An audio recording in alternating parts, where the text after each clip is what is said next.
Good afternoon. Hafide. The Committee on General Government Operations, Appropriation, Housing is now called to order. For the record, today is Thursday, May 5th, and the time now is 2 o'clock. Notice for this budget hearing were disseminated via email to all senators and main media broadcasting outlets. First notice was issued on April 11th and then April 15th. The committee will now hear Bill 276-36 COR Committee on Rules by the request of I Maga'hågan Guåhan, the Governor of Guam, in accordance with the Organic Act of Guam, an act making appropriation for the operation of the executive branch of the Government of Guam for fiscal year ending September 30th, 2023, making other appropriations, establishing miscellaneous and administrative provision relative to the Guam Veterans Office affairs.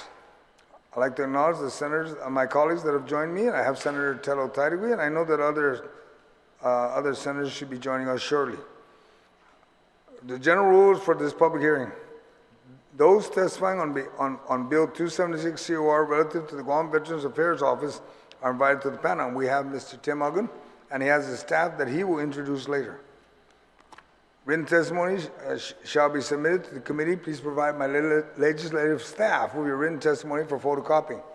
Testimony may be read. Lengthy testimony should be summarized to about 5 minutes, but Mr. Uggan, you have all afternoon. Hopefully you won't use it all. All right?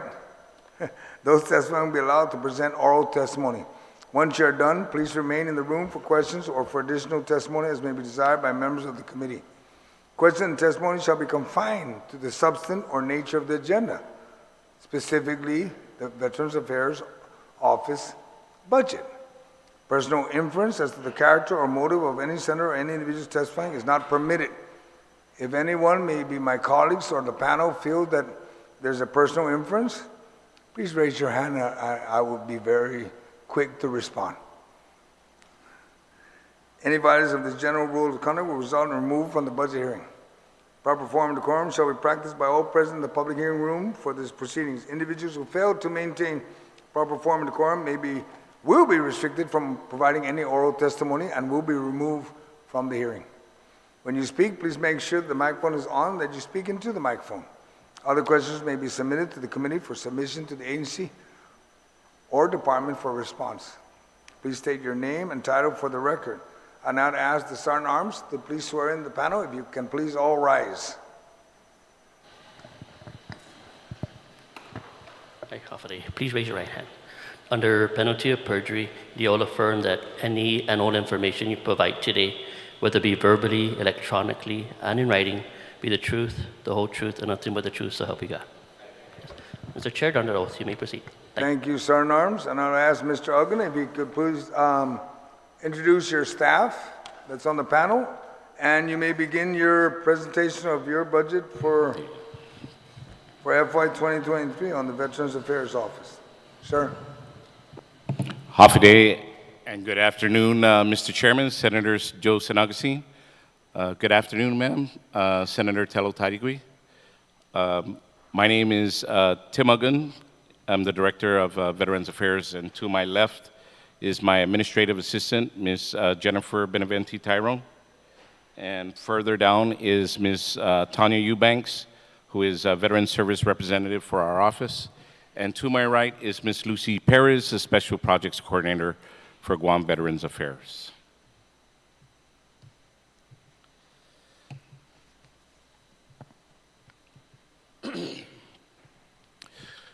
Good afternoon.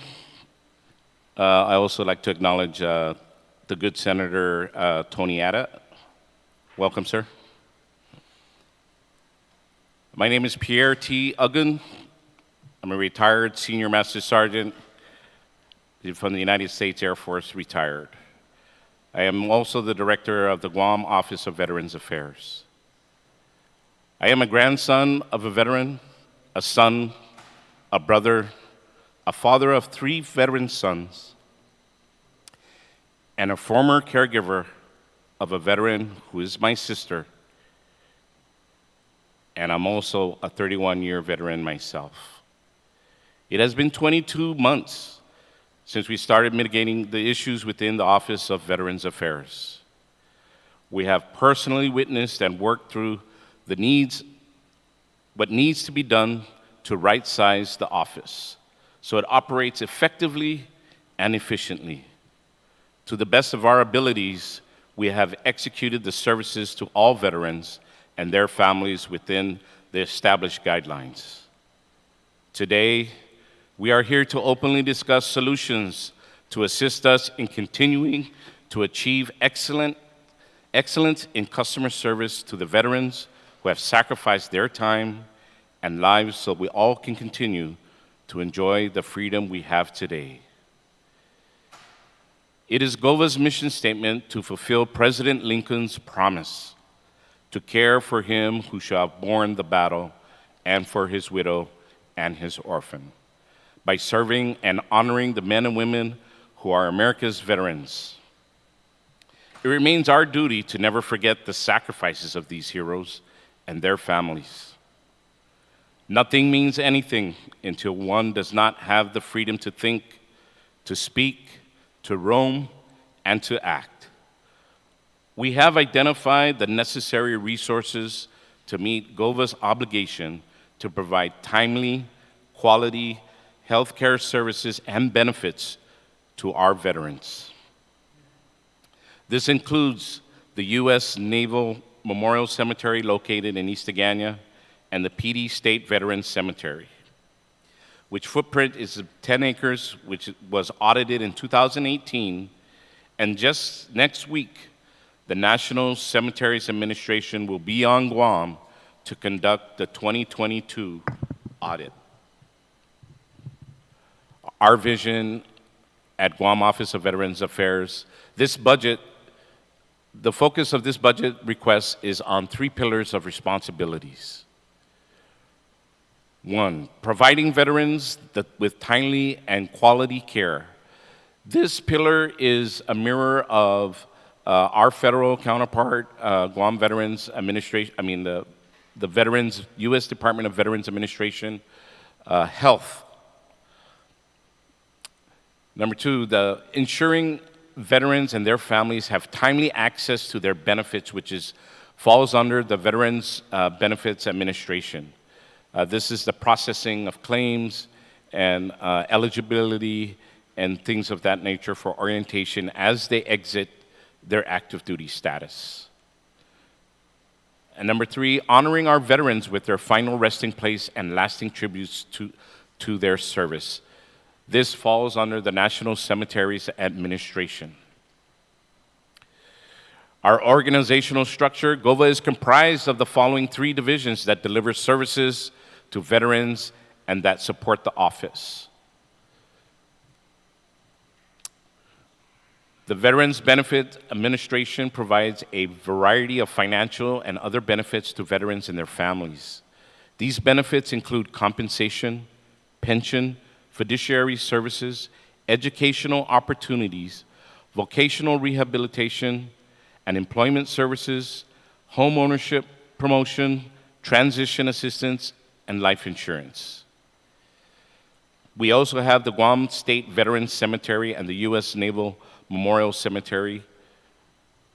These cemeteries provide burial benefits to veterans and their eligible family members. These benefits include burial, headstone markers, medallions, and presidential memorial certificates. We also have the Veterans Affairs Administrator's Office, which provides a variety of services, including information technology, human resources management, strategic planning, veterans outreach and education, financial management, acquisition, and facilities management.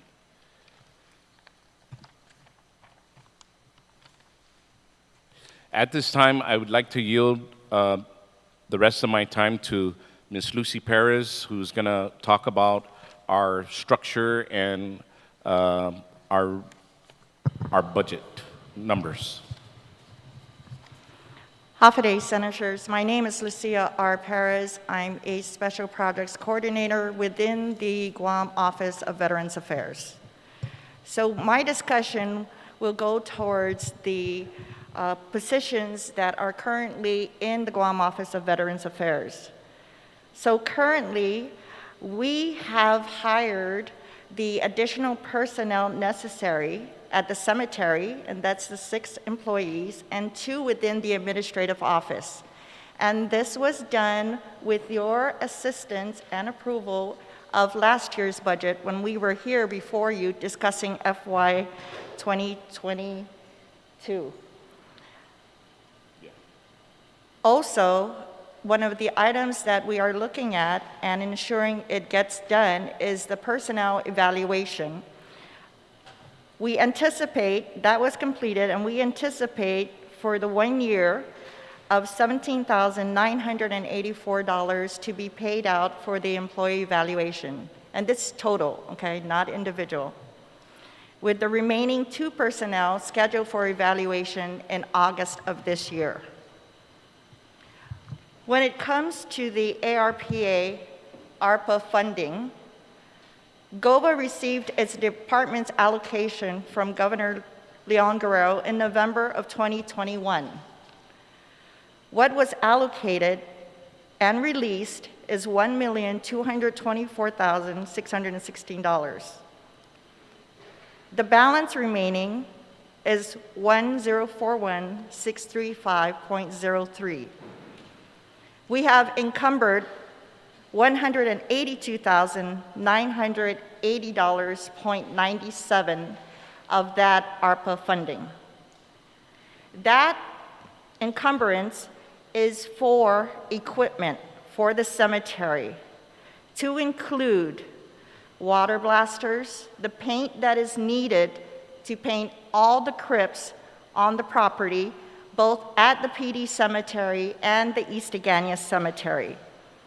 It also includes equipment, materials, and supplies needed, such as your basic for operation, like caulk, pen sand, wires, used to make crypt covers. It also includes equipment such as the bush cutters and the blowers. We are also purchasing 3 2-wheel drive pickup trucks. The current inventory at the cemetery for the 2 trucks is out of service and will have to be sent over to DSA for DRMO. Gova does have and is aware of our unallotted balances, and we are working with BBMR through their extensive budget modification process. So for example, in fiscal year 21, we have $89,958.79 still under the unallocated or unallotted balance. A budget modification was already submitted to release that over to Gova, and we also had to identify what those monies will be used for. So for example, it'll be used to purchase additional equipment for the cemetery, such as an additional lowering device, and to update the canopies that are currently being used at the cemetery. I now yield my time back to the director to complete his testimony. Thank you, Ms. Harris. This budget request will enable the Guam Office of Veterans Affairs to meet its tasks required, helping our veterans build civilian lives of opportunity with education and jobs worthy of their skills and talents via the Jobs for Veterans State Grant Program. This program is in conjunction with the Department of Labor in our office. It's also to ensure that Gova welcomes all veterans, including women, veterans of color, and the LGBTQ+ veterans, and that the diversity, equity, and inclusion are woven into our fabric in our office. We're working to eliminate veteran homelessness and prevent veteran suicide through the Governor's Challenge with the Service Members, Veterans, and their Families Technical Assistance Center. In doing so, we are also pursuing the Staff Sergeant Fox grant to supplement these programs for suicide and homeless prevention on Guam. We are in the process of installing and working with GTA and the Office of Technology, the Veterans Information System database to secure and archive all paper files. ongoing purge and validation of the 24,720 files of active veterans that our office manages. We need this budget also to transform our business operations by modernizing our systems and focusing resources more efficiently to be competitive and provide quality customer service to veterans and their families. The ongoing completed installation of the local area, the land, and pending purchase of peripheral devices to help support that. The improvement of the existing Veterans Cemetery in PD to add an additional 1,268 crypts, which would give us 4 to 6 years of capacity, and mitigation of the river and seawall construction and additional columbariums, flagpoles with lights at the East Hagåtña U.S. Naval Memorial Cemetery. These grants will be utilized for these capital improvements. This budget will also allow us sustainability, the upkeep of maintenance and mitigation that are required in adherence to the National Cemeteries Administration. We have been working with the Veterans Affairs State Directors on sourcing of funds, best practices, grants to build veteran state housing. Now, this veteran state housing program that's nationwide is where the veterans offices work in their state government or through an NGO to build or purchase a veteran nursing facility and day health center. This is something that our region for Guam and for Micronesia is desperately needed. This will also allow us to recruit additional veteran service representatives to manage these 24,000 plus veterans and increase with the increase of caseload and applications and the reopening of disapproved applications and benefits. As an example, now that they're accepting claims for Agent Orange and the burn pits submitted by veterans or their dependents. We will also continue to socialize, push that Guam become a regional office in our area to include CNMI, Philippines, FSM, and American Samoa. The National Association of State Directors of Veterans Affairs are petitioning on our behalf to the Secretary of the Veterans Administration to make this happen for us. We will continue to clear out any prior year obligations that Gova is aware of to ensure that by the close of FY22, all outstanding invoices by vendors that Gova is aware of is paid and cleared. We will also continue to grow our partnership with our veteran service organizations and their families to best utilize all resources to meet our mission and theirs for veterans, their families, their caregivers, and those who survive them. Mr. Chairman, we are here representing all the veterans of Guam and their families today to ensure that we stand here, well, we're sitting today, but so that we will be able together to provide solutions and support for these families to move forward for the benefits that they rightly deserve because their veteran or themselves has served. Thank you, Mr. Chairman. Hoorah. Thank you, Mr. Huggan. Senator Tello, do you have any questions for the panel? Thank you, Mr. Chair, and good afternoon to my colleagues as well as the panel who's here today. Thank you so much for all the work you're doing at the Veterans Office and continuing to ensure what's in the best interest of all our veterans and their families as well. As you know, we had a public hearing, regarding a bill to utilize funds from your office that was actually set in reserves. And it was found in the first public hearing there was no money. First, BBMR was claiming there was no money there. And how I found this was that you sent a letter to the legislature in a report stating that you're going to be using funds from FY22 to pay prior year obligations. And this, I believe, was for power or water. Which one is first, Lucy? The power? Was it power? Okay, so power for over $3,000. And I was wondering, well, why is that so when you had at least $140,000 that was set in reserves? And then it was finally on the second hearing, it was revealed that there was $140,000 in your account that was still there, that was set in reserves for FY21.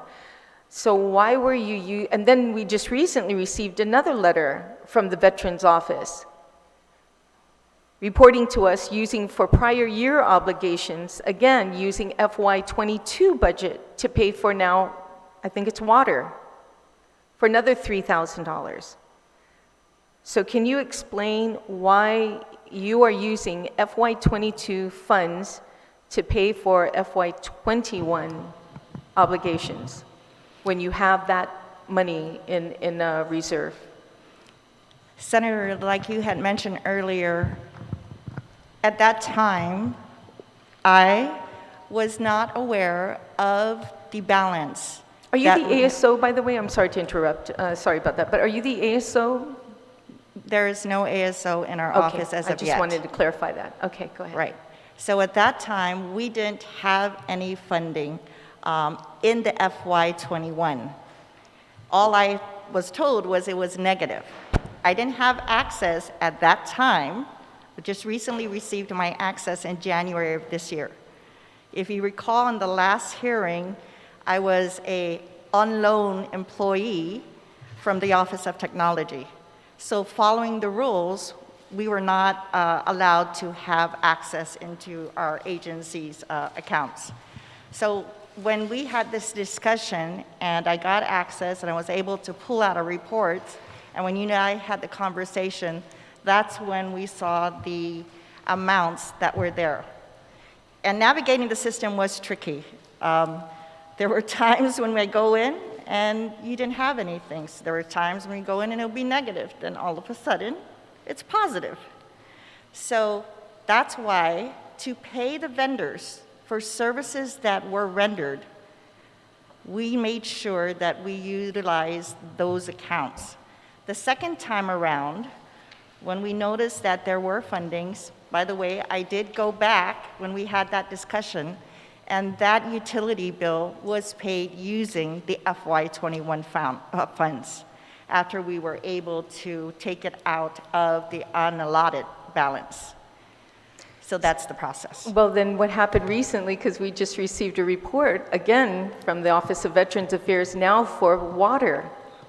This was just recently sent to our offices, the report. Yeah, that's the one I was talking about, where it had the FY22, but then when we had the discussion and I got my access and I went through based on our discussion and pulled out, and I saw that there was money there, we changed the FY to make sure it came out of the 21 funds. Okay, let me remind you, because I wrote the bill that actually would help to receive your full allotment. So the first situation happened with the power.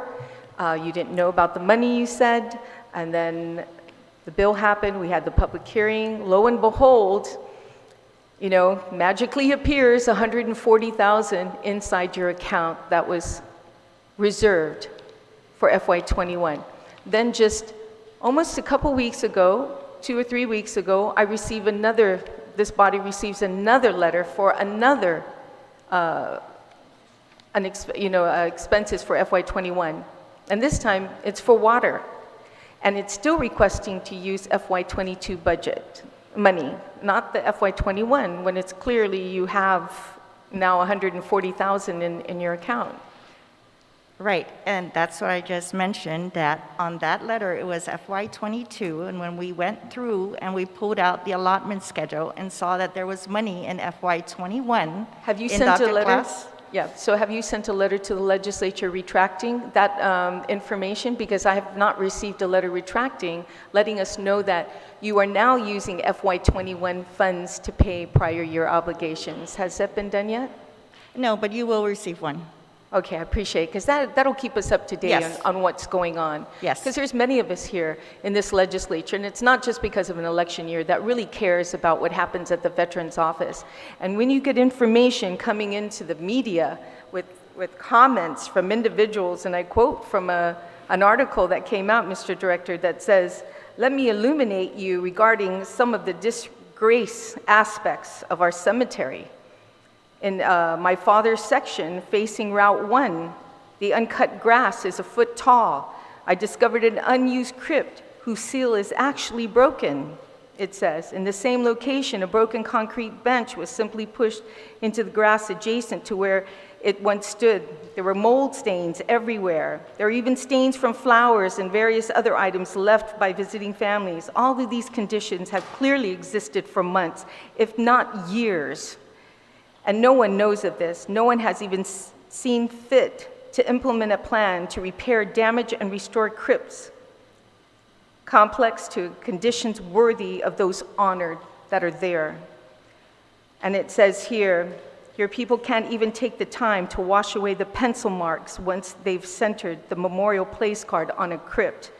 How lazy and how disrespectful must you be to do that? And this was in an article of one of many, and if you listen to the radio, you'll hear the same complaints about what's been going on. And now, this agency doesn't even know how much money is in their account, where this body has to tell you, no, you guys have $140,000 in your account. If you don't have an ASO, can you tell me who then monitors the $968,000 that we appropriated to this agency in FY21 and 22? Who monitors that money and the spending? Because if you had monitored the money, you would have known that there's $140,000 in that account. So if there's no ASO, Mr. Director, who do you have overseeing the funds that are coming into your agency? Ms. Perez and myself. So that's overseen. Okay, well, it's obvious then you're missing some things, or it's very simple. All you have to do is look at the governor's transfer authority as well as the governor's reserves. And if it doesn't mean that much that you guys are able to take care of the cemeteries and the needs of our veterans, that you don't even want the full allotment where the governor takes that amount away from your agency when there's so much more that needs to be done. For instance, you mentioned earlier in your report about the ARP funding, Lucia. You received $1.2 million plus. And right now you've only encumbered $182,980, is that correct? Yes, ma'am. So there's a balance left of $1,041,635. When did you receive this fund? Is it the one that you said November 2021? It was posted, we were notified in November of 2021 via email that it was uploaded, and then we needed to submit a budget digest. So it came in as one lump sum. Right. And then we had to submit a budget digest to break it out into the different object class categories, such as miscellaneous, equipment and supplies, personnel. Then, even with that, we had to go back and for each object class, detailed how we were going to spend the money. It's not a very simple process when it comes to the ARPA funds. We took the step, the reason why it took just as long was we wanted to make sure that the monies that we were utilizing and putting into the different object class, for example, the purchasing of equipment, is in fact a justified expense, so that there is no pullback or return back later. So you received this money in November 2021, November, December, January, February, March, April. We're now into May, almost 6 months later. And these are equipment that are needed now. Our veterans are passing away every day, almost. So I don't know what the delay is from your agency to get these things in place. You have over $1 million left in this funding that has not been encumbered. That's quite a bit of funding.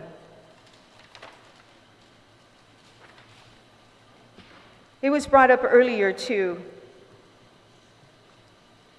that mentioned about funding coming in from a grant, Mr. Director. And it said that it's good to go. You guys have, it's been approved. So what's the status of that grant that you were talking to us earlier about that's been approved? You went over to the mainland and worked on a grant. When is it due? Thank you, Senator. And just for clarification, I'm not sure when's the last time you've been down to the cemetery, but we finally had the manpower to address all these issues that you previously mentioned. In regards to the two grants that you mentioned also, those were pre-approved based on our attendance in the NASDVA conference with the Undersecretary of the VA, the National Cemeteries Administrator Director, the two grant writers, and I know there was another gentleman there, but they pre-approved our plans that we presented for the amounts tentatively for the PD Cemetery, Veteran Cemetery at $7 million. There's some things that we had to adjust because of the freight rate during COVID. The numbers weren't matching up from the previous submittal, so we had to come back and sharpen our pencils, and that also goes for the East Agantya Naval Memorial Cemetery, which was pre-approved at $3 million. But both of those are gonna maybe move up 250 to 500,000 because of the ocean freight and other things of that nature for shipping of materials and the inflation costs over the past 3 years. So we are expecting the auditors to be here next week. We will finalize our grant application to ensure that we are all on the same page, and then it will be submitted, and then So you still have to go through a process. So even though it's been pre-approved, you still have to go through a process. Well, we have to submit it, Senator. Okay, so Yeah. it hasn't been truly approved yet Like I until said, you it go was through the audit. pre-approved, Okay, so just verbally pre-approved. by the Undersecretary of Veterans. And when do you anticipate when they come, you said they're coming next week for the audit, when do you anticipate, if everything goes well, which we're all knocking on wood here, that it goes well, when do you anticipate to receive this funding? And is it going to be in a 5-year period of the $7 million, or how it's going to be broken up? Okay, so the grant deadline submittal is July 1st. Awarding takes place in August. Funding takes place therefore after. I'm not sure what's the timeline for national cemeteries when they transfer the money, but Sure. that is the timelines that have been given, and it's written in the NOFO. So this audit that's happening next week is just their standard 4-year audit to ensure that we are adhering to all the policies and regulations and the rules of the National Cemetery Administration. So this is a regular visit for them. Just so happens it's this year for us. We have been communicating almost daily with them. We've met them at our conference, and we seem to be all on the same page in regards to, and the same goal to improve our facilities and to expand it to accommodate more capacity in the coming years. Well, I hope it's just not a lot of talk, Mr. Director, and that it does come to fruition, that this money does come in. Pre-approved is one thing, but finally getting the money in our pocket, that's when we all should start Absolutely, celebrating. Senator, I totally agree with you. Absolutely. And $7 million, is that going to go to what? The upgrade, the inclusion of new crypts to the area? The $7 million that you're anticipating? Yes, there's There's a multiple number of things because we have no more property, right? That 13-acre footprint is what we're going to build on. There's a couple of crypts that we need to demolish due to poor foundation and runoff from the running waters down there at the cemetery. We are going to erect more crypts in other areas that we have identified. And some beautification improvements also for the area. So we should be able to get minimum 4-6 years out of that, which would allow us time to reapply for a long-term grant, which would take us 10 to 20 years. Okay, so it sounds like a long plan. Lucia, during your the art funding that you're presenting here, what does capital mean? You have here personnel, equipment, miscellaneous, and then you have capital. What exactly is that? Capital is anything that's going to cost the agency over $50,000. So for example, the chapel, the remediation of the chapel, 200,000 of that $600,000 right away is going to be taken. So it's the large projects. It's the what? Large projects. Anything over $50,000 is a capital outlay. So it's basically, well, give me an example and hard, is that, when you say capital outlay, exactly what do you mean? Is that the... So, for example, the legislature, the old legislature building, or this building, when we needed to fix it, to bring it to what it is today, it was over $50,000. So that is considered capital. So any project or any purchase over $50,000 falls under the capital. Okay. Miscellaneous. And then I have one other question. Reserves. Do you know how much reserves are taken out of your budget right now, currently today for FY22? And how much of that is set aside? For FY22, we have $157,105.81 in the administrative account, and we have $262,023.34 in the cemetery account. The amounts are huge because that also includes personnel. But if you're asking for simple items such as... No, I'm sorry, maybe I didn't You asked me make for that FY22. clear. What amount has the governor taken out of your budget and set aside for reserves for FY22? 0. Okay, I have a report here dated March 31st, 2022. And the report shows that you received an allocation of $968,605, and they have in reserve taken from your budget $197,251. And you're saying there's 0 when we get a report to this legislature showing how much reserve is set aside. Are you aware of that?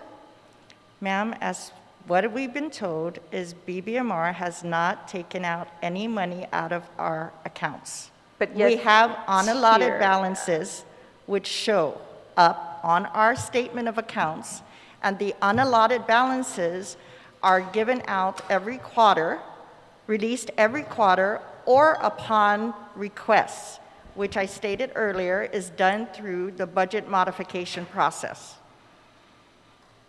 Well, and like I said, I have a report here from the governor's office that's reserving $179,000 of your funding is set in reserve. So maybe I'll share that with you, Lucy, and show you this report, okay? It shows all the other agencies, whether there's been money set in reserves or not. I'll be happy to share that with you. Because like the last time, you didn't even know you had $140,000 left, in reserves in FY21. So I wouldn't be surprised you don't know about this money that's being taken away either. So thank you, Mr. Chair, for the All right. opportunity. Thank you. I'd like to also recognize that have joined us. We have Senator Perez and Senator Brown, and Senator Nelson have also joined us. Senator Tony Abbott, do you have any questions for the panel, sir? Thank you, Mr. Chair. I sure do. Director Uggan, and to your staff, thank you for being here this afternoon to present your budget proposal. You were mentioning, Ms. Perez, on your allocation from the ARP of the 1.224 million, and then you have a balance of 1.41 million. 356,000 is for personnel. Is that for new hires? That is for personnel. Yeah, but is it new hires, or is it, are you paying, what are you doing with personnel here on this money? Well, no one is being paid out of that account yet. So if the director says that we need to hire and it is justified, then it will come out of that account. Okay. So there's my concern, right? It's only because when we look at this figure, this is just an anomaly, right? Where we get this 364,000 that, for example, if you use this whole amount to hire, then next year you're going to look for 364,000 into your budget to add on, right? So you'll be going from 900 to 1.2 million with this 364, right? If So that's what it's that's utilized. that's the question, and that's the concern, is that if we're not hiring within our budget and you're using this money to hire, then if next year comes and there is no funding, or the general fund is short, how are you going to keep those personnel on board? Is it your intention to carry them into the next budget, or is it just your intention to carry them for the term that you'll be able to go? So if you're able to hire these folks for 1 year, then it'll be 1 year? Director? Yeah? So, yes, Senator, on both occasions, actually. If we're able to, if the need with all these programs that we want to start implementing, if we get the support from the legislature, it's our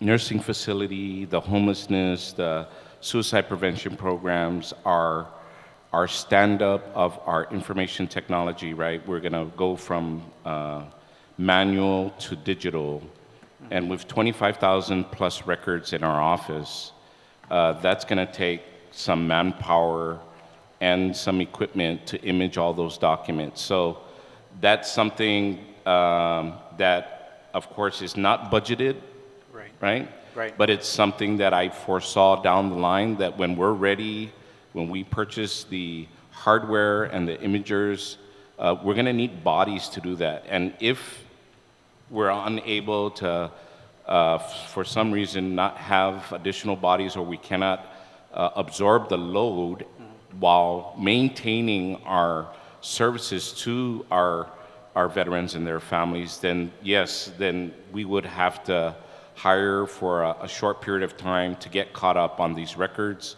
And then, you know, if deemed so, after all said and done, that we might have to maintain 1 or 2 individuals for normal daily operations of imaging documents, then that's something that we would request to be added in future FY budgets. Yeah, so that was a concern, because last year when we were talking about the ARP funding, that we were always told, no, we're not going to use it for hiring, right? And we just want to make sure, and I think it was GCC that came first and said, no, the personnel that we will be hiring using funds will be terminated at the end of the, at the end of their, when the funds run out. So they won't go past whatever that appropriation is able to take them to. So if it takes them from now until September next year, or whatever it may be, then that's when it ends. So yeah, we just want to make sure that we're not going over budget to where come next year, 2024 budget, that there's no money, then these guys get let off and, moved on to a... Yes, Senator, okay. I agree with your statement there, and I totally understand. Okay. I'm on board with what Okay, you're saying. thank you. And then also on The chapel, you mentioned the chapel, Ms. Perez. What is the current condition of the chapel? The chapel is still unusable. We are working with DPW on the scope of work so that we can put out requests for quotation to repair it. So what's the delay with DPW, and that way when they come before for their budget presentation, we can ask them, what's the delay on their side so that, we can get this going, because I think it's important that, and I'm pretty sure you guys know what the challenges are, right, in our veterans being buried. Right. Is that there's this backup of 3 to 4 weeks before people can bury their loved ones, and most especially down at the Veterans Cemetery, if there's an opportunity to utilize the chapel down there, we want our veterans to be able to utilize it. So if there's a backup at DPW, that they're not either, cooperating with you or whatever it may be, let us know so that we can, when they come before for their budget, No, we'll get the they're answer. cooperating. They're cooperating. They're They've cooperating. actually come down, took a look at it to verify the work that needs to be done. Okay, so when will you be getting a firm answer on when and what the problems and issues are with the chapel? Thank you, Senator. We actually have an excellent, outstanding working relationship with DPW. We probably could not do what we do today without their assistance. So I want to thank their team for always supporting us when we make that call. But in regards to, so we initially did the scope of work maybe when I first got there and you were there, I remember Senator. visiting you down there, We right? walked the grounds, and so that was one of the priorities. We've had, at that time, maybe sometime after, we had DPW come take a look at it. What is the ballpark figure that we're looking at, right? So now that we're ready to do the renovations, and we requested for DPW to come down to assign an engineer, and they have, and we are working with him based on our information that we had about a year and a half ago, and he's just going to update those issues to see if things, anything new. He's just going to validate what was given before, and then we should proceed on. The next step would be to go through procurement. Okay. Currently, how many burials are you handling a week? We are currently handling on a non-busy week a minimum of 2, and on a busy week, probably 5. So I can tell you, just on our burials, for calendar year from January 1st to present, we're already at 73. For calendar year 21, we buried or had 215 internments. Okay. That's on the last page, right, on the present? On your Yes. presentation, yeah. So, all right, so your personnel for burials is adequate enough to handle, I guess that's the other question. How many burials can you handle per day? We can handle 1 ground burial, 1 crypt burial, and 1 columbarium, and we've done it before. Okay. Do you have any past due obligations to vendors? Any vendors are outstanding? That was part of the testimony, Senator, and I do expect at least another 3 vendors that we are validating billing invoices, that this legislature will be receiving a notification that after the audit is completed, that we are going to pay the vendor. What is the approximate amount of your outstanding? Less than $10,000. Less than 10,000. Okay. I noticed on your equipment procurement that you were looking at, you had a pickup truck, you had 4 UTV vehicles, pressure washer, yard equipment, things like that. I didn't see here, and perhaps maybe, I'm not sure if, I don't see a backhoe.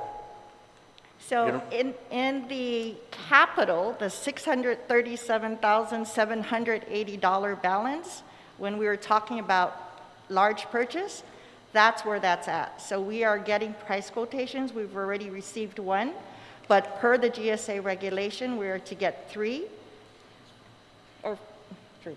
Per law, it's 3, but they want us to get 5. But per law, it's 3 price quotations. Then after that submission, then we put in the requisition. Okay, so now the other question is, do you have a licensed backhoe operator employed we with do. GVC? Yes, You we do. Perfect. Yeah. So currently, you're renting, or is DPW, as nice as they are, still giving you guys DPW is support for supporting backhoe us. services? Yes, sir, they are.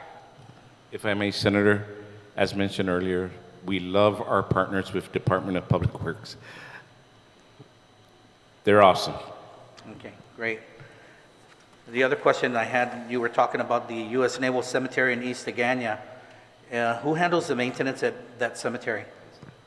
Our staff, Senator. Your staff? Okay. And do you have any, okay, I see. Staff. All right. Other than that, Mr. Chair, let me just check if I'm missing anything here. Your veteran VRSOs, right? VSRs. VSRs, how many do you currently have? We have 4 accredited. VSR, and VSRs. they're all trained and accredited? Yes, sir. All right. And they currently help with the claims and things like that? And Well, they do the welcoming brief, and they go over all the benefits that a veteran is eligible for. They advise and counsel the veteran on what documents are needed, and then once those are provided, then they counsel them on what possibilities are for benefit, and then they proceed from there. okay. I remember and I recall back a while back that you guys were planning to relocate from, I guess, Assen to the old legislative building. What happened to that idea? That was a great idea, Senator. But unfortunately, due to the unsafe conditions over at the Manila Public Health, the governor and the lieutenant governor have provided the space instead for public health to move in there. And so my understanding is that we might be able to take advantage of that space if and when public health moves out from a new building, I'm hearing. But yes, we were slated to go there. We're managing with the building that we have, but as we continue to provide the services to the veterans here and expanding our services, we're going to need bigger space. Okay, thank you. Mr. Chair, that's the only questions I have. Thank you, sir. I really appreciate it, being the vice chair for the committee. On behalf of the chairman, Senator Terlahi, thank you guys very much. Thank you, Senator. Senator Perez, do you have any questions for the panel? Thank you, Mr. Chair, and good afternoon, Director Uggan, Lucy, and the panel here today for being here and for your presentation. I think a lot of my colleagues asked a lot of questions, or just some follow-up questions that I have. So the budget that you have here today, you are requesting about 18 FTEs or employees. Would you be fully staffed at 18? Are you looking to expand the number? Is this going to be sufficient for the year? Thank you, Senator. Oh, as I mentioned earlier, that based on the programs that we are going to stand up and provide to the veterans and their families and the community, we look forward with your support to add the employees that will manage these programs for and provide the services to our veterans. So yeah, but so are you fully staffed now? Do you have 18 employees, including yourself? Yes. Okay. So there's no vacancies right now, from what I can tell. So that's going to be what you're going to have for the year. Okay. Is that what? Yes. That's what you're asking for. Is that correct? Yes. The 18. Okay. So then you're fully staffed, no vacancies at this time. That is correct. Okay. In the presentation that you have on page 4, is that ARP funds or is that ARP plus general fund? Okay, ARPA funds, Senator. okay. Thank you. And then, just looking at your budget too, it looks, you have a status quo budget compared to last year, but of course that was significantly increased from the year before. So there's an offset. So you have an increase in the number of employees, as well as you factored in increase in utility costs. So it's double, you doubled the power cost, doubled the water cost, and tripled the telephone utility. I mean, considering there was a prior obligation in previous years regarding water, I'm sorry, was it power, I believe? Is this, you think this is an accurate amount for the utilities? That amount is based on our history, usage history. Okay, and is this due to the increase in rates, or? Increase in rates, and if you see an increase in water, it's because of the maintenance activity, such as water blasting for the crypts and sidewalks at the cemetery. And the telephone? The telephone, the increase there was because we had to go in and upgrade the system in there. So one of the offsets, so to offset the increase in employees compared to last year's budget and the utilities, there seems to be nothing appropriated for contractual services, supplies and materials, and capital outlay. So what is the reason? Is it because of the ARP funds is going to, or other federal funding is going to provide for those things?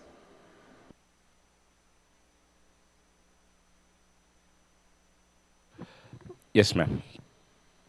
Okay. Okay, that leads me to my next question about federal funds. I know this was brought up in another public hearing, but if you can maybe talk about how much federal funds do you have as far as grants are concerned? Thank you, Senator. As of this date, we have no grants or federal funding other than the ARPA.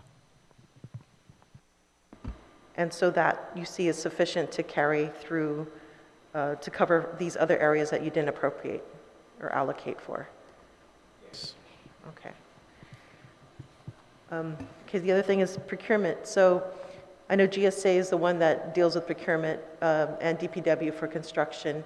So do you utilize a central procurement, or do you have somebody on staff who's trained?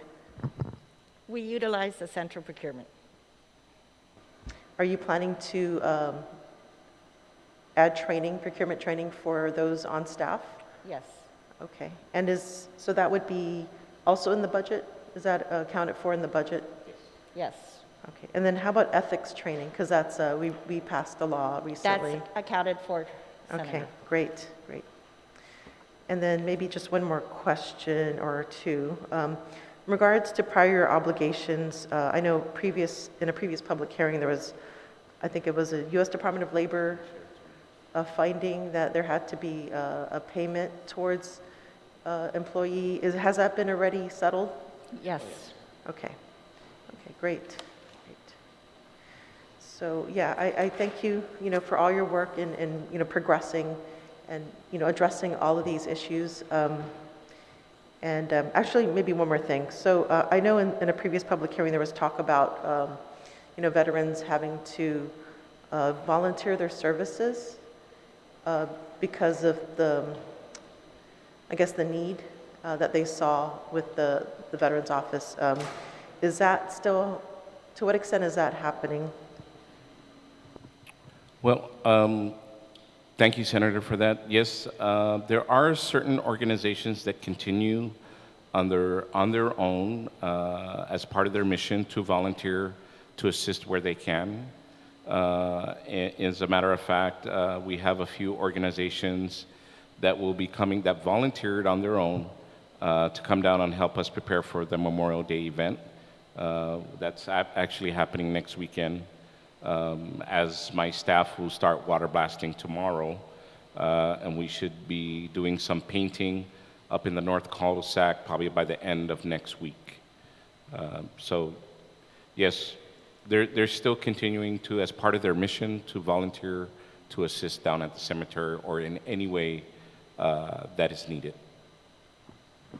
I don't want to discourage volunteer services, yeah, but I just, perhaps concerned that if it's trying to fill a gap and if something that, we can provide here in the legislature instead of having to rely on the volunteer services. Do you see that as the one of the reasons for them volunteering, or it's just that they want to give back? Senator, no, this is, as a veteran, it's something that is instilled in each veteran with pride, honor, respect, and integrity. So these organizations, as I mentioned, as part of their mission, is to assist other veterans and veteran communities and families. And for some of them, they choose to help us out down at the cemetery, which we welcome. That's great to hear. And I'm looking forward to hearing more of the progress. I know you have some tasks that you're looking forward to. I'm looking forward to seeing your vision come true regarding Guam becoming a central location for veteran services, as well as expanding these services. I know the PACT Act that is in Congress. Hopefully they pass that to expand presumptive conditions due to open burn, open detonation, yes, and other exposures during the war and service. So looking forward to you continuing the work that you do to help our community. Situas Masi. Thank you, Senator. Thank you, Senator Perez. Senator Brown, do you have any questions for the panel, ma'am? Thank you very much, Mr. Chairman. Certainly good afternoon to our representatives from the Veterans Affairs Office. I just wanted to clarify with regards to your ARP funding, because I do note in the document provided to us for the local appropriation, you don't have anything listed for equipment. Are you intending, I guess, I know you were elaborating on it earlier with regards to additional equipment purchases that were needed for the veteran cemetery? That is the fundings that it will be utilized to purchase the equipment. So you're using the ARP funding instead to do that? Yes, ma'am. And your total allocation was about 1.2 million, am I correct with that? Yes, ma'am. And how much have you expended so far out of that? This was released to you when? It was released in November 2021. Okay. We were notified via email, and we have encumbered to date $182,980.97. And we have a balance of 1.04 million remaining. With that, we are still going through getting price quotations for the additional equipment to be purchased. Okay, so what is the intended use? Because are you going to spend all of that on equipment? What is the intended breakdown of the remaining million, close to a little over $1 million that you would have left? It is for equipment, for supplies, and for the chapel repair. Okay, and you're still awaiting what the estimate would be on the chapel repair? Yes, ma'am. Can you just elaborate? I mean, it's been enclosed for so long. What work has to be done there in the chapel? So at the chapel, we need to change out all the wood. It's termite infested. Okay. We need to make sure that the bathrooms there are ADA compliant. We're going to be changing out the air conditions. So it's basically working the entire building, painting it, indoors, making sure that the fans and the air conditioners, changing out the doors, putting typhoon shutters so that in the event of a storm, it's protected. But at least structurally, there's no major issues regarding the actual structure, is there? No. As per DPW, the structure itself, the foundation, is still good. Yeah, because I think the last time it was painted was like 4 years ago when they actually painted the exterior. But Okay. like I said, it's been many years since I myself have Yes, ma'am. been inside. So can you at least provide us a breakdown? Because, we're left in the dark here at the legislature with regards to ARP funding and how it's being used. I mean, we're actually getting more information, asking you these questions and any official documentation from the governor's office, providing a breakdown of how the money's intended. At least that helps us balance to know what's being covered and then what's being covered out of local funds so that, we have a public accounting of how that is going to be used. What is your time frame to use up these remaining funds? What's the timeline you have available, and what are you looking at expending it in this upcoming fiscal year? Well, we were advised that we have 18 months to spend the money. I think we're probably going to be earlier than that. And we are going to, if you like, we will provide our spend plan to you or to the legislature, because in order to get the $1.2 million released to Gova, we had to provide a full budget digest to identify each and every penny. So we can provide that to you. I think it would be helpful, again, I mean, just for public disclosure, you know, because it's really unfortunate. Every year, the veterans issue, the Veterans Cemetery is politicized. And I know for most veterans and their families, they just simply want the services to be provided, irrelevant of who's who and who's what and who's in power. They just simply want these basic things to be addressed, especially, and you know, I do visit the Veterans Cemetery regularly, sometimes twice or 3 times a week. I have a vested interest in going there on a regular basis. It's quite comforting for me. And I've certainly seen at least the maintenance of the grounds, the mowing, especially the areas in the back where you have your building to store your equipment. And granted, it's been unfortunate over the years. I've never understood, you know, the people that break in and steal the equipment for the cemetery. You know, there's got to be a special place somewhere for them.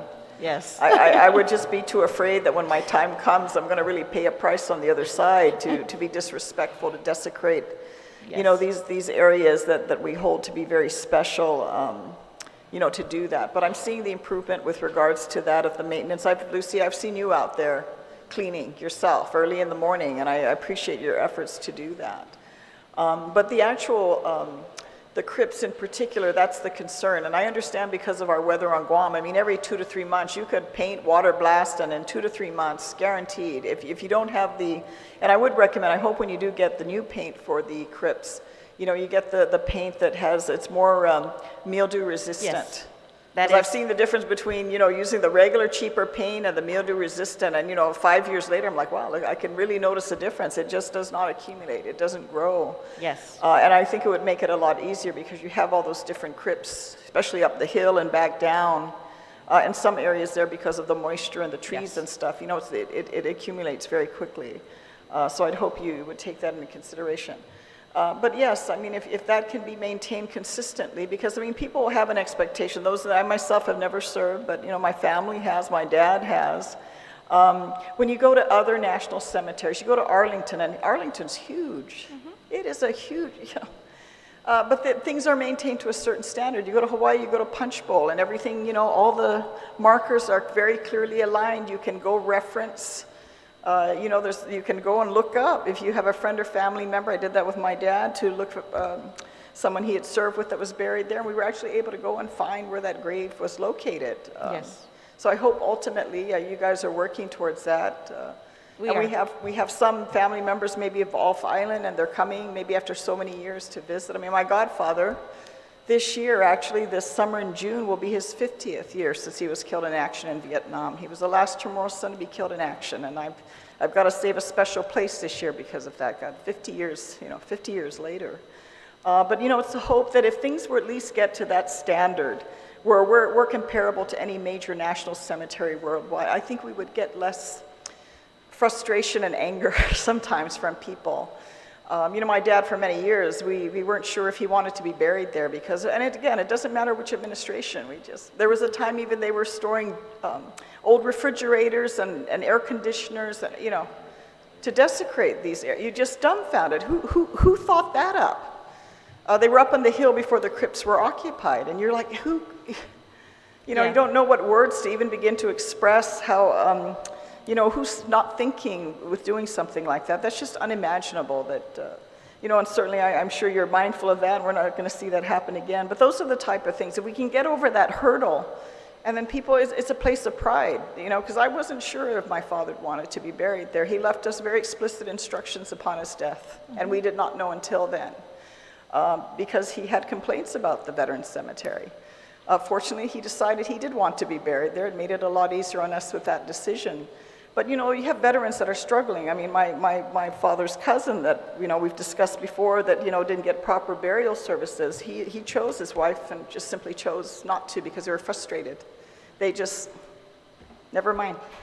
And you know, there's no need for that. I think we agree that our desire is to work towards making that as painless a process during those challenging times, especially the loss of a loved one. I wanted to ask on your budget, and I know that Senator Perez had asked with regards to the almost, you know, 100+% increase in your budget. Is that because of what your current power charges compared to this past fiscal year?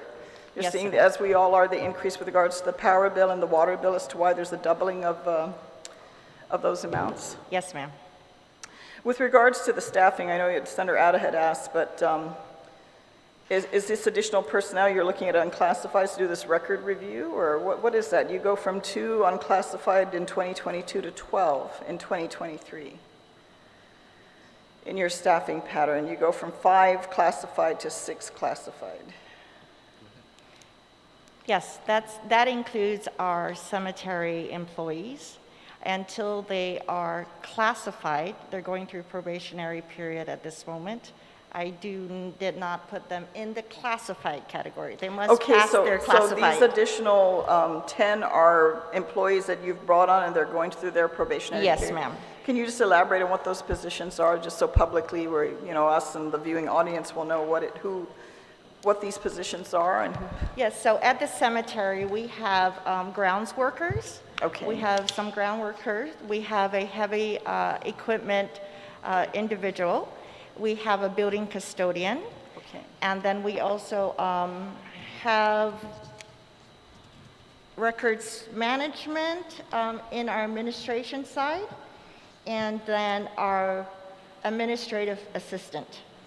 Okay, so these additional positions are going to could you provide us a breakdown, at least the committee, so that we could just be aware? Just so that we know, I mean, when these questions come up, at least we can reference. On page 3 of the testimony. Oh, you have that there? I did, Is this it? yes. Okay, I see, The director okay. provided the breakdown, Senator. Okay, so this is going to be the breakdown of those Yes, positions? ma'am. And is this the hope now with these positions brought on board that the regular maintenance of the cemetery will be consistent now? Because I know you've had to sometimes pull on Parks and Rec. Yes, ma'am. Employees, right, to assist with regards to that.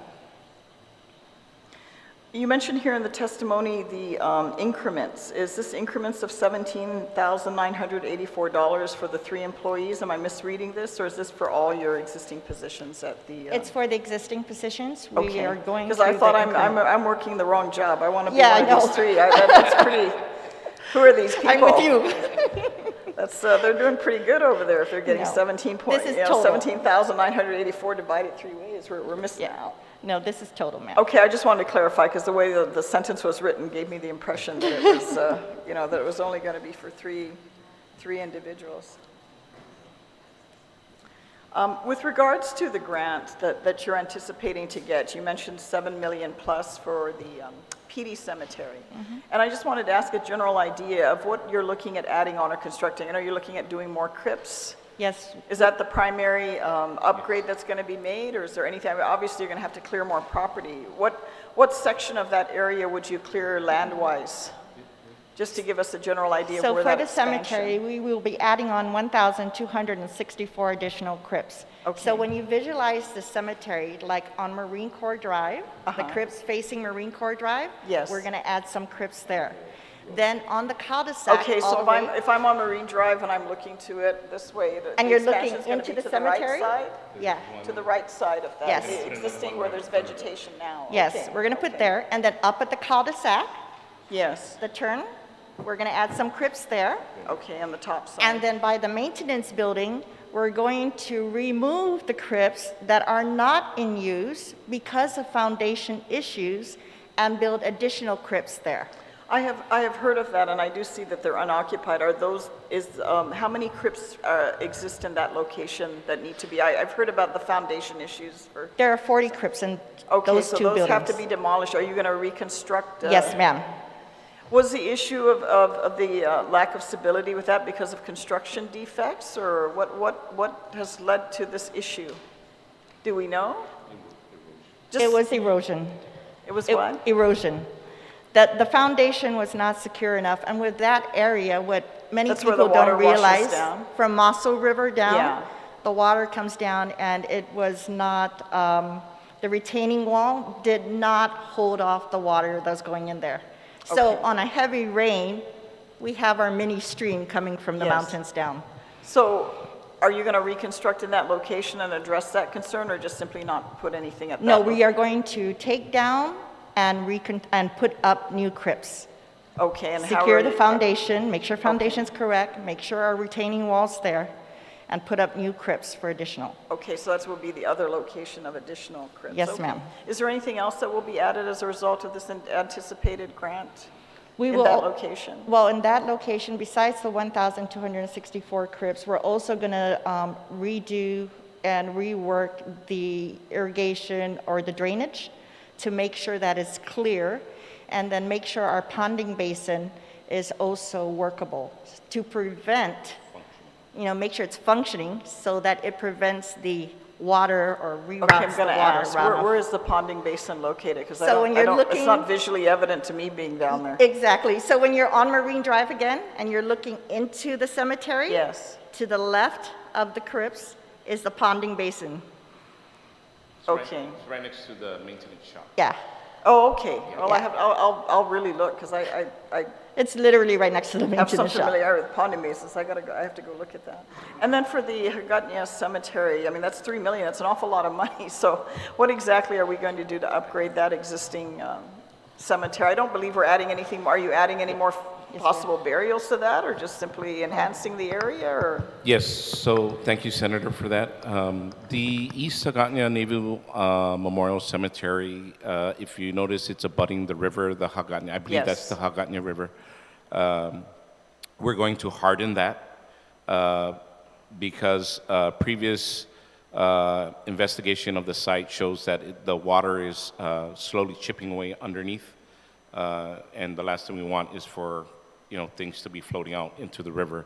So we're going to harden the river to ensure that our facility is stable, and then we're going to put up a seawall on the beach side to ensure that we don't erode right out into the ocean.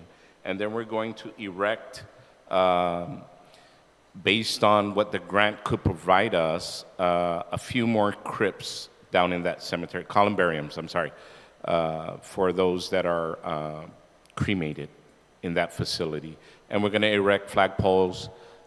It's going to have a full compound fence. And I'd like to put in an interment pavilion down there for a meditation or somebody that wants to do prayers. Is there enough space that's left there? Because I know Yeah. behind the cemetery now, it's used for parking space, but is that property owned by the cemetery? Is it owned by the adjacent private business, or? Well, we own up into the highest water point, or what is it called? Up to the watermark? Yeah. So, So the property that's between the existing cemetery and the ocean is government property? yes, it is. Okay. Yes. I'm just asking because I know it's been used as a parking lot, so I just thought it was owned by the adjacent property owner. Yeah. I hope when you work with that, with regards to the seawall, that you work with coastal management, because seawalls have a tendency to help erode the remaining sand that's on the shoreline. Yes. So I understand your ability to want to stabilize, but there's alternate other options available, so we don't adversely impact the shoreline that's there and the objective of wanting to reduce the overall erosion. And so in the desire, what has led to the desire to want to build additional, crypts there for remains that are, why are you looking at doing it at that location? What has led to that decision? I don't know or how long it's been since burials have occurred there, but I assume it's been a while, right? Most of those Yes. markers have been there for quite some time, so. So right now, because of the capacity that's down at the PD cemetery, because we lack the actual acreage to accommodate more burials, and just based on our average yearly, we wanted to at least have a little bit more space. And to the columbariums, and I know you've been down there and you've seen them, they're really small. They don't take up a lot of space, so we want to be able to put maybe one or two down there so that we can continue to provide those services. And we just want to make sure we have enough space. Well, where are you looking at locating those? Because again, I want to ensure that the visual to the shoreline is visible. I wouldn't want to see that block that from Marine Drive. What area there in the footprint are you looking at? Yeah, so that's going to help us with our fence line that's adjacent to the entity to the right. And then we're also looking, once we harden the riverside, then we'll be able to put the columbariums. They're not too big, or, they're pretty, it takes up not a lot of space.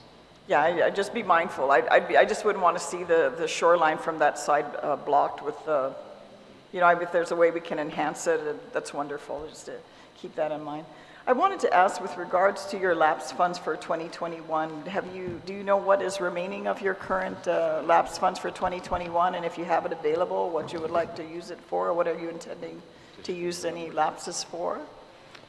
So for 2021, the lapse funds, or not lapse funds, but unallotted balance is $89,958.79. We do have a spend plan once the budget modification is approved to take it out of the unallotted balance so that we can utilize it to purchase materials and supplies for the cemetery. Any reason as to why you had that amount of lapse? I mean, I only bring it up because, again, I mean, we hear as you do, the constant complaints, we're not providing in general. I mean, you'll be attacked, the legislature's attacked, we don't care about the veterans, even though I don't know anybody sitting at the table here who's not a veteran who has an immediate family member who's a veteran. Is there any particular reason we can relay just to justify as to why it had not been spent in 2021?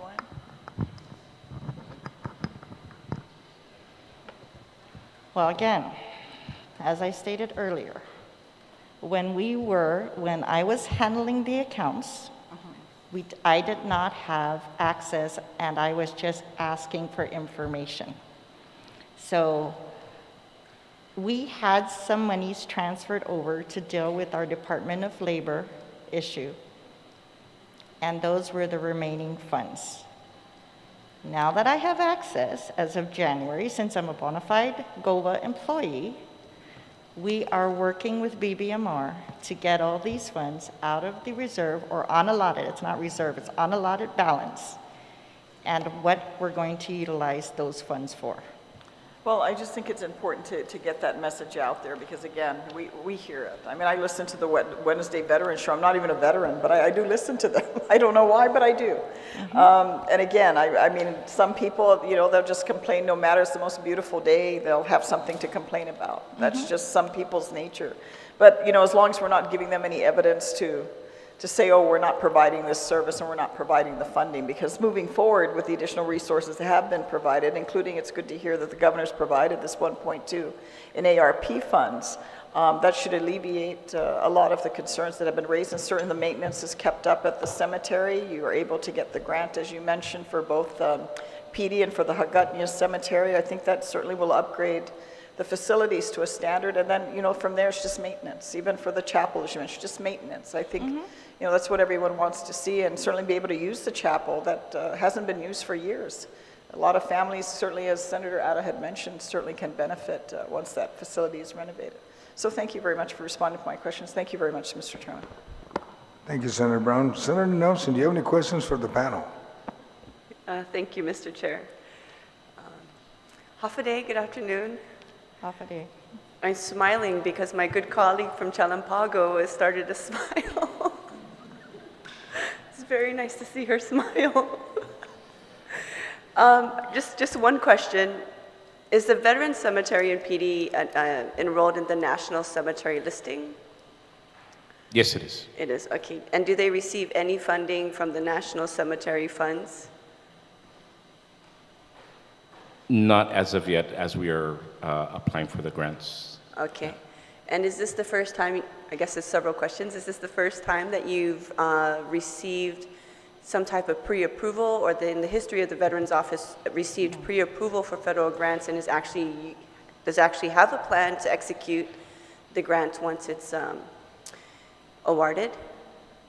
Thank you, Senator, for that question. I'm not sure if any other administrator or director has ever gotten that, but I can assure you that our relationship and our dealings with the National Cemetery Administration, our visit to the NASDVA, the National State Directors Conference, where we forged a strong relationship with these individuals, the Undersecretary of the VA, National Cemeteries Director, has allowed us this opportunity from them to pre-approve our grants as, we presented. Okay, very good. And you're looking to receive $7 million, is that correct? For the PD Veterans Cemetery, Okay, yes, ma'am. That's very good because several months ago, we were talking about the cost of how much it would be to fix all of the challenges that we see in the PD cemetery. So, I just want to commend your work, Mr. Director and Ms. Lillian and your team, because I know it wasn't easy. And this is actually the first time I've ever heard of a grant being awarded this large of an amount for the cemetery, and you actually have a plan. And so that's something very positive. We look forward to the execution. I do want to commend the work that you continue to do, and thank you for your collaboration with the Guam legislature, addressing other issues other than the cemetery when it comes to the holistic approach of the soldier or airman or Marine or seaman. We appreciate those, the PTSD challenges that they're having or the case management challenges that they're having. So I want to applaud your efforts, and I thank you so much for stepping up to the plate to accept responsibility and ownership for the holistic approach of the veteran. So the island thanks you. The island commends the amazing work that you've done. Granted, we were living in a COVID state, but you still managed to create fruits from your labor. And, in spite of those 2 years, the whole world was on pause, but we see that the work that you did during that time has really come to fruition, and we look forward to seeing the execution point sometime this year. So congratulations and great work. Thank you. Thank you, Senator. Thank you, Senator Nelson. Mr. Chair, if I can just do a follow-up here. Director, oh no, I have it right here. Thank you, sir. Thank you, Mr. Chairman. It was going to be a follow-up question, but I found the... Found the answer. Yes, thank you. Okay. Mr. Tim, one simple question. The lift that, my understanding, I spoke to you, it's stuck in procurement, trying to get that in? So it's actual, that's a big ticket item, so we have a number of quotes that we're still waiting on. The initial quotes that we received were astronomical, to say the least. So I've partnered with the State of Hawaii Veterans Cemetery. They hooked me up with their vendor, so we're awaiting for their pricing on the lifter, sir. All right, and thank you, Mr. Ogden, and I thank my colleagues for their participation today. The committee will conclude this budget hearing on the Guam Veterans Affairs. The committee will continue to receive testimony. Please address your written testimony to the Committee on General Government Operations, Appropriation, Housing, and submit it via email to Senator Joe S. Agustin at gmail.com or to my office located at Rand Care Building, 2nd floor, Suite 3, 761 South Marine Corps Drive, Tamuning, Guam. Zeus Masi for attendance, Mr. Ogden and your staff, and participating in today's hearing.